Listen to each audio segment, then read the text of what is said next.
এখন বাংলাদেশে যে অবস্থায় হোক না কেন, ধরুন শেখ হাসিনা এলেন না, শেখ পরিবারও এলো না, কেবলমাত্র আওয়ামী লীগকে রাজনীতি করার অনুমোদন দেওয়া হলো এবং আওয়ামী লীগ অফিস খুলে দেওয়া হলো এবং পুলিশ প্রশাসন নিউট্রাল করে দেওয়া হলো যে ঠিক আছে পুলিশ সেনাবাহিনী ওখানে যাবে না, গুলিস্তানে পুলিশ সেনাবাহিনী যাবে না, আওয়ামী লীগের লোক মানে ওখানে বসে মিছিল মিটিং করতে পারবে। আপনি একটু এই টেবিলে বসে আজকের দিনের বাস্তবতা চিন্তা করেন তো, যে এই তোরা রাজুতে আয়, এই পার্টি এখন এই তোরা বঙ্গবন্ধু অভিনেতা, এটা কি সম্ভব?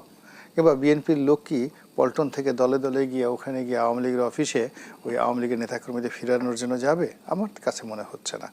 জনাব গোলাম মাওলা রনি, আপনাকে দিয়ে আলোচনাটা শুরু করতে চাই।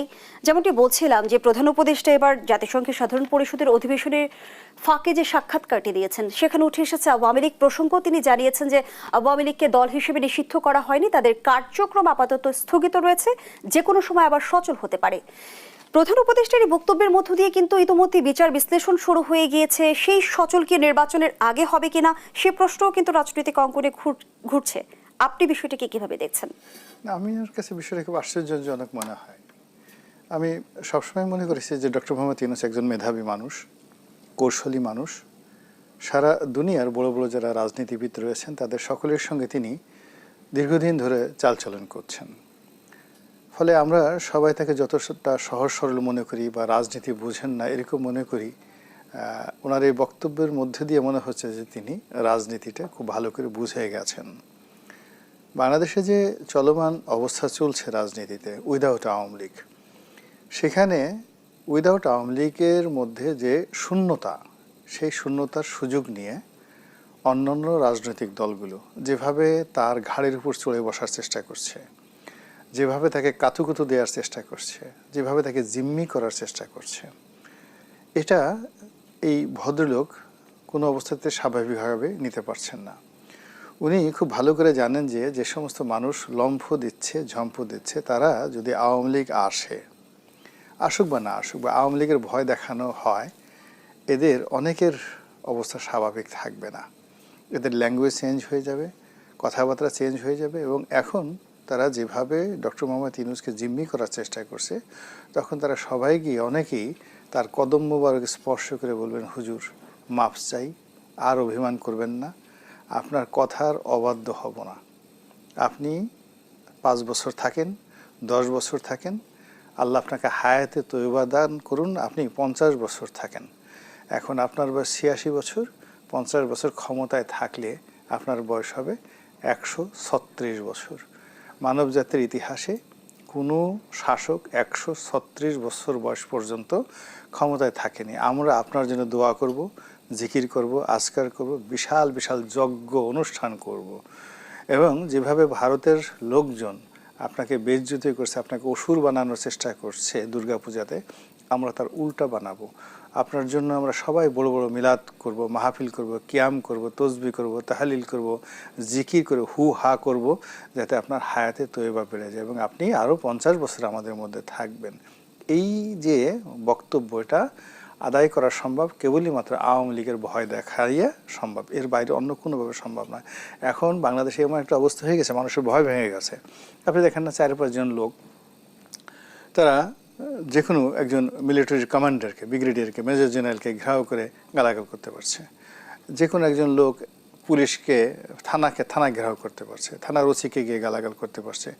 তো এই যে মানুষের যে ভয় ভেঙে গেছে, কিছু না কিছু হলে এই চলো চলো চলো যমুনাতে চলো, কিছু হলে বলে যে আমাদের যে শক্তি, আমরা এখন ইচ্ছে করলে একটা ধাক্কা দিলে ডক্টর মোহাম্মদ ইউনূস থাকতে পারেন না। তো এই কথাগুলো তো আসলে ওনার ভালো লাগে না। এই জন্য উনি এই যে বক্তব্যটা দিয়েছেন, প্রথমত এটা কৌশলগত কারণে হলেও হতে পারে। অংশগ্রহণমূলক নির্বাচন, অংশগ্রহণমূলকের প্রশ্ন আসলে আওয়ামী লীগের কথা আসে, অথবা ইংরেজিতে যেটাকে আমরা ইনক্লুসিভ নির্বাচন বলি, ওইটার তর্জমা কিন্তু আমরা ওই রকমটাই করি। এসবের যোগফলে আওয়ামী লীগ এমনিতেই প্রাসঙ্গিক, তার উপর আরেকটু প্রাসঙ্গিক হয়ে গেল। তো এই কথা বলতে গিয়ে তিনি এক পর্যায়ে পুরনো একটা জিনিস কিন্তু আবার টেনে এনেছেন, ওখানেও কিন্তু পরস্পর সংঘর্ষ করে। যেটা বলেছেন তিনি আসতে চাননি, অর্থাৎ ক্ষমতায় আসতে চাননি, তাকে খুব পীড়াপিড়ি করাতে তিনি এসেছেন। কিন্তু এর আগে আবারও একটা বিদেশি গণমাধ্যমের সাথে তিনি বিস্তারিত ব্যাখ্যা দিয়েছেন যে গত সরকারের পতন এবং তার ক্ষমতারোহণ দুইটার মধ্যে একটা মেটিকুলাস বিষয় আছে, তো ওর সাথে এটা কিন্তু সংঘর্ষ করে। তো মেটিকুলাসের বাংলা হচ্ছে সুপরিকল্পিত অথবা নিখুঁত পরিকল্পনা। ব্যাখ্যায় বলা হয়েছে বাংলা অভিধানে যেটা, যে যে ব্যর্থ হবে না নিশ্চিত ওই পরিকল্পনাকে বলে মেটিকুলাস। তাহলে মিলে না কিন্তু।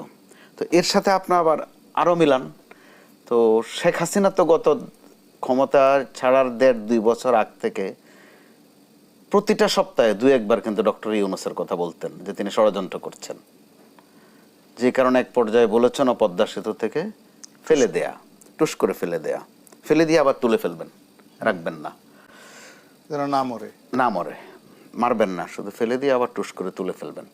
তো এগুলো যদি আপনি সমীকরণে মিলান, একটার সাথে আরেকটা যেমন সংঘর্ষ করে, আবার যেই কথাটা তিনি নতুন করে বললেন, এর আগে সম্ভবত সেটা স্বরাষ্ট্র উপদেষ্টা বলেছিলেন যে তিনি কোথায় যাচ্ছিলেন, গাড়ির একদিকে কাঁচ খোলা ছিল, ওখান থেকে কয়েকজন তাকে বলেছেন যে আপনারা আরো 5 বছর থাকেন। এবার প্রধান উপদেষ্টা তো বলেছে এবার 5 বছর, 10 বছর, এমনকি 50 বছরের কথা হতে পারে। বলেছে। এতে করে স্বরাষ্ট্র উপদেষ্টার ওই সময়ের বক্তব্যটারও কিন্তু ভ্যালু বেড়ে গেল। আর আপনি যে আন্তর্জাতিক চাপের কথা বলছেন, ঠিক চাপ না হলেও একটা প্রাসঙ্গিকতা আছে। জাতিসংঘের যে রিপোর্টটা ছিল আমাদের এখানে গণহত্যা বা মানবতা বিরোধী অপরাধের নিয়ে, সেখানে স্পষ্ট বলা ছিল যে যারা হত্যায় জড়িত ছিল বা নানান অপকর্মে জড়িত ছিল তাদের বিচার হোক, কিন্তু কোনো দল যেন নিষিদ্ধ না হয়। তো সেটাকে আমরা পরামর্শ হিসাবেও নিতে পারি, আর আজকের বাস্তবতায় মনে হচ্ছে ওইটা একটা চাপ।